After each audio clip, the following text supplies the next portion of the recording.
നമസ്കാരം. കുറേ കാലത്തെ ഇടവേളയ്ക്ക് ശേഷം ഞാനൊരു ഈസ്റ്റർ സ്പെഷ്യൽ കുട്ടി വ്ളോഗുമായിട്ട് എത്തിയിരിക്കുകയാണ്. ഇവിടെ എഗ് ഹണ്ട് ഇല്ലാണ്ട് എന്ത് ഈസ്റ്റർ ആഘോഷം എന്ന് പറഞ്ഞ പോലെയാണ്. കുട്ടികൾക്ക് വേണ്ടിയിട്ട് എഗ് ഹണ്ട് ഓർഗനൈസ് ചെയ്യും കേട്ടോ, ഡിഫറെൻറ്റ് കമ്മ്യൂണിറ്റി പോലെയുള്ള സംഭവങ്ങളൊക്കെ. അപ്പോൾ ഇത് ഇവിടെ അടുത്തുള്ളൊരു പാർക്കിൽ അവർ ഓർഗനൈസ് ചെയ്തൊരു എഗ് ഹണ്ടായിരുന്നു.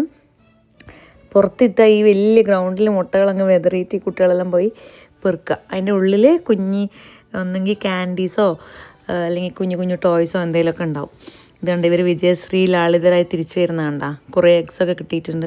ഇനി ഇത് ആമി ഇനി ചേരാൻ പോകുന്ന സ്കൂളുണ്ട്, സെപ്റ്റംബറിൽ ആമി പോയി തുടങ്ങും. ആ സ്കൂളിൽ കണ്ടക്ട് ചെയ്ത എഗ് ഹണ്ടാണേ.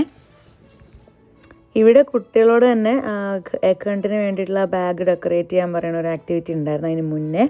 എഗ് ഹണ്ടിന് മുന്നേ അതിന് വേണ്ടിയിട്ടുള്ള ആയുധങ്ങൾ ഈ കളർ പെൻസിലും സ്റ്റിക്കേഴ്സൊക്കെ കൊടുത്തിട്ടുണ്ടായിരുന്നു.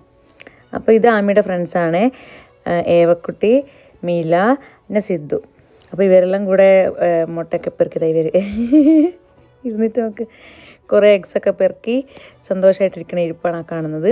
ഇനി ഇപ്പോൾ ഈ കാണുന്നത് നമ്മുടെ ഈസ്റ്റർ ഡേ ലഞ്ചാണ്. നമ്മുടെ ഫ്രണ്ട്സൊക്കെ കൂടെ ഒന്ന് കൂടിയിട്ടുണ്ടായി. ഈ ഒരു വലിയ സ്പ്രെഡിനകത്ത് ഒന്നുപോലും ഞാൻ കൊണ്ടുപോയിട്ടില്ല കേട്ടോ. ഞങ്ങൾക്ക് കുറച്ച് തിരക്കുള്ളത് കാരണം ഞങ്ങളൊന്നും കൊണ്ടുപോയില്ല. ഇവരൊക്കെ തന്നെയാണ് ഇതൊക്കെ സെറ്റ് ചെയ്തത്.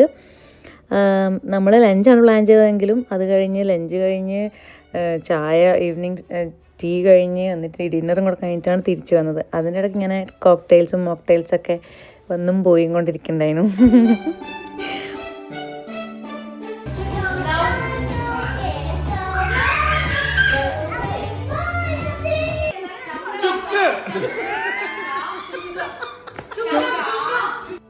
ശേഷം നമ്മൾ വിനോദ പരിപാടികളിലേക്ക് ഏർപ്പെട്ടു. അതായത് നമ്മൾ ആദ്യം ഡംഷർ ആർട്സിൽ തുടങ്ങി, പിന്നെ അന്താക്ഷരിയായി, കാർഡ്സായി.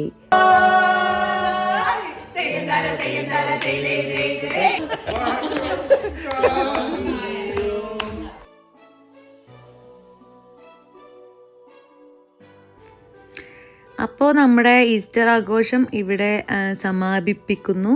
എല്ലാവർക്കും thank you for watching. Take care.